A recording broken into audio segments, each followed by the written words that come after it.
नमस्कार, मैं दिव्या। स्वागत है आपका आज के इस वीडियो में। आज के इस वीडियो में हम बात करेंगे एक ऐसे जिले के बारे में जो अंतर्राज्यीय सीमा बंगाल के साथ साथ दो अंतर्राष्ट्रीय सीमा से भी जुड़ा हुआ है। जी हाँ, आज हम बात कर रहे हैं हमारे बिहार के 38 जिलों में से एक किशनगंज जिले के बारे में। यह जिला अपने वर्तमान अस्तित्व में 14 जनवरी वर्ष 1990 में आया था। चलिए अब हम आपको बताते हैं कि इस जिले का नाम किशनगंज कैसे पड़ा।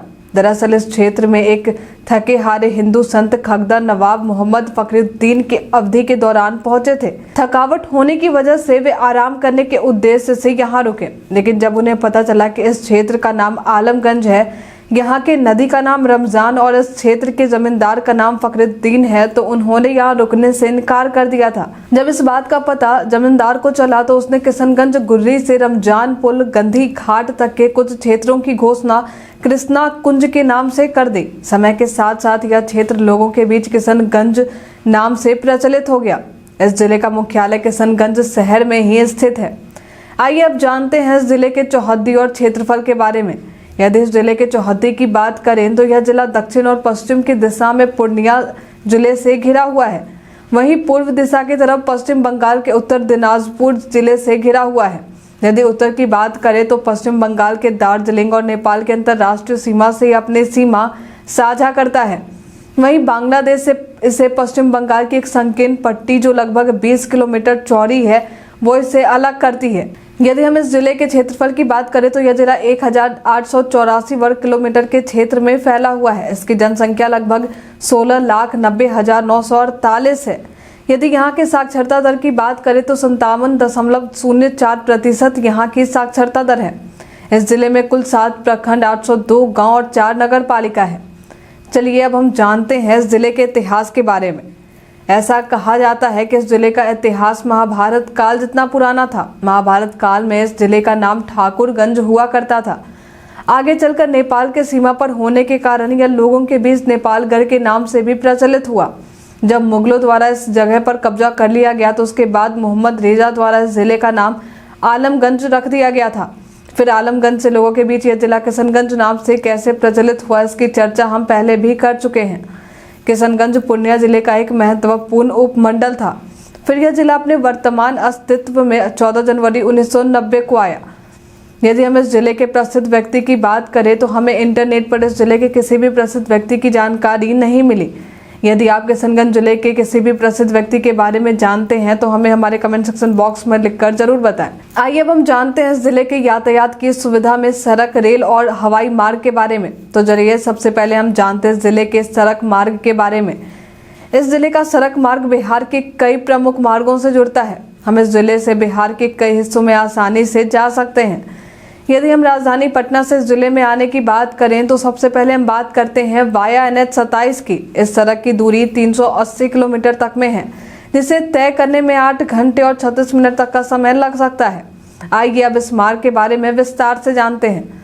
तो बता दें कि पटना से महात्मा गांधी सेतु पुल होते हुए NH 22 के जरिए हाजीपुर के होते हुए सराय भगवानपुर कुरहन्नी, फिर मुजफ्फरपुर होते हुए NH 27 के जरिए जारंग ईस्ट, सिमरी, वसुदेवपुर, काकर घाटी, सकरी ईस्ट, झंझारपुर, फूलपरास, सिमराही बाजार, नरपतगंज, फोरबिसगंज से सिमराहा और फिर अररिया, और यहाँ से NH 327 के जरिए सिसोना, हरदार, शिमला बड़ी और फिर फुलवारी, और यहाँ से आप आसानी से किशनगंज पहुँच जाएंगे। आइए अब हम बात करते हैं वाया NH 31 की। इस सड़क की दूरी 371 किलोमीटर तक में है, जिसे तय करने में 8 घंटे और 45 मिनट तक का समय लग सकता है।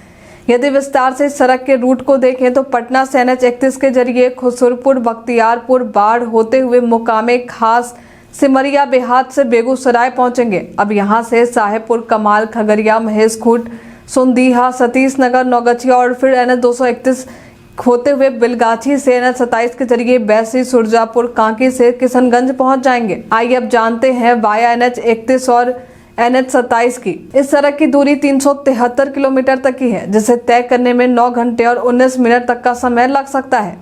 पटना से महात्मा गांधी सेतु पुल, फिर हाजीपुर NH 22 से होते हुए सदुल्लापुर से NH 322, फिर यहाँ से जंदाहा, नवादा होते हुए NH 122 से बछवाड़ा, बेगूसराय, फिर खगड़िया और यहाँ से NH31 के जरिए महेशखूंट ब्रह्मपुर और यहाँ से NH131 के जरिए नौगछिया, फिर यहाँ से थोड़ी ही दूरी तय करते हुए NH231 होते हुए बेलगाछी और अब यहाँ से NH27 होते हुए बैसी, सुरजापुर, कांकी से किशनगंज पहुँच जाएंगे।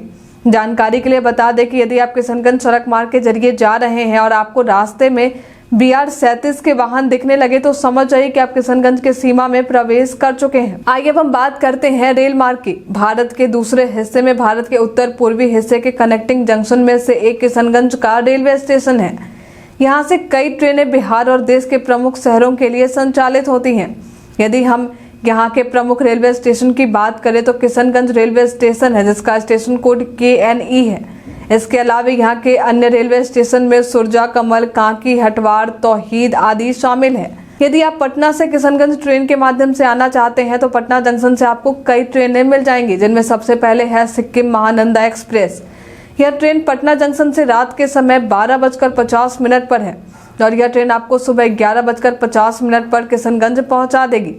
इसके अलावा ब्रह्मपुत्रा मेल भी है, जो दोपहर के समय 2:30 पर पटना जंक्शन से खुलती है और किशनगंज आपको देर रात 2:15 पर पहुंचा देगी। अब बात करते हैं डिब्रूगढ़ टाउन राजधानी एक्सप्रेस की। यह ट्रेन सुबह के समय 4:25 पर है, जो आपको सुबह 11:08 तक पहुंचा देगी। साथ ही हर रोज संचालित होने वाले ट्रेनों में नॉर्थ ईस्ट एक्सप्रेस भी है। यह ट्रेन रात के समय 9:55 पर है और यह ट्रेन आपको किशनगंज सुबह के समय 6:15 तक पहुंचा देगी। इन ट्रेनों के अलावा आपको कई साप्ताहिक ट्रेनें भी मिल जाएंगे। आइए अब आखिरी में हम बात करते हैं इस जिले के हवाई मार्ग के बारे में। तो बता दें कि इस जिले का अपना कोई हवाई अड्डा नहीं है। इस जिले का निकटतम हवाई अड्डा बागडोरा हवाई अड्डा है, जो पश्चिम बंगाल राज्य के अंतर्गत आता है। लेकिन यदि बिहार राज्य से बात करें तो आप पटना का हवाई अड्डे यहाँ का चालू निकटतम हवाई अड्डे में से एक है। इस चालू हवाई अड्डे पर आप भारत के कई प्रमुख नगरों से और महानगरों से आ सकते हैं। इस हवाई अड्डे के माध्यम से आप भारत के कई प्रमुख नगरों में विमान के जरिए भी जा सकते हैं। पटना हवाई अड्डे पर पहुंचने के बाद आप सड़क मार्ग या रेल मार्ग के जरिए किशनगंज पहुंच जाएंगे। सड़क और रेल मार्ग के जरिए किशनगंज कैसे पहुंचना है, इसकी चर्चा हम पहले भी कर चुके हैं। इस जिले के रुचि के स्थान के बारे में यदि हम बात करें तो यहाँ सबसे पहले बात करेंगे खगरा मेले के बारे में। यह मेला वर्ष 1950 से ही जनवरी-फरवरी के महीने में लगाया जाता है। इसकी शुरुआत कृषि प्रदर्शनी के तौर पर हुई थी। किसी समय में यह भारत का दूसरा सबसे बड़ा मेला माना जाता था और यहाँ देश से कई व्यापारी इस मेले में भाग लेने आते थे। अब हम बात करते हैं नेहरू शांति पार्क के बारे में। यह पार्क किशनगंज रेलवे स्टेशन से मात्र 1 किलोमीटर की दूरी पर स्थित है। यहाँ कई किस्म के फूल के पेड़ पौधे पाए जाते हैं। इस पार्क में गौतम बुद्ध की लगी प्रतिमा लोगों के लिए आकर्षण का केंद्र बनी रहती है। चलिए अब हम बात करते हैं चुरली स्टेट के बारे में। इस क्षेत्र की रियासत को लोग उस वक्त इसी नाम से जाना करते थे। यहाँ एक जमींदार हुआ करता था, जिसकी जमींदारी बंगाल से नेपाल तक फैली हुई थी। इस जमींदार की एक भव्य हवेली हुआ करती थी, जो अब एक खंडहर के रूप में तब्दील हो चुकी है, लेकिन अभी भी यह हवेली पर्यटकों के लिए आकर्षण का केंद्र बनी रहती है। चलिए अब हम बात करते हैं यहाँ स्थित हरगौरी मंदिर के बारे में। यह मंदिर किशनगंज के ठाकुरगंज प्रखंड में स्थित है। इस मंदिर का इतिहास 100 साल से भी अधिक पुराना माना जाता है। इस मंदिर के निर्माण के संबंध में लोगों के बीच एक प्रचलित कथा भी है, जहां ऐसा कहा जाता है कि यहाँ एक जमींदार को एक ही पत्थर पर शिव और पार्वती की मूर्ति मिले थे। जमींदार इसे अपने साथ बनारस ले गया, लेकिन जब जमींदार के सपने में शिव भगवान आए और उन्होंने उस जमींदार से कहा कि यह मूर्ति जहाँ से मिली है वहीं इस मूर्ति को स्थापित की जाए, फिर अगले ही दिन जमींदार द्वारा यहाँ धूमधाम से मंदिर की स्थापना करवाई गई। आज भी शिवरात्रि के अवसर पर लोग दूर दूर से यहाँ पूजा अर्चना करने आते हैं। चलिए अब आखिरी में हम बात करते हैं कछुदाह झील के बारे में। यह एक प्राकृतिक झील है जो कि किशनगंज से लगभग 40 किलोमीटर की दूरी पर स्थित है। यहाँ कई अप्रवासी पक्षी प्रवास करने आते हैं। नए साल पर लोगों के लिए यह जगह एक पिकनिक का स्पॉट भी बना रहता है। सरकार स्थानीय पर्यटन को बढ़ावा देने के लिए इस जगह पर भी काम कर रही है। बिहार राज्य का यह जिला अपनी प्राकृतिक सुंदरता को लेकर भी काफी मशहूर है।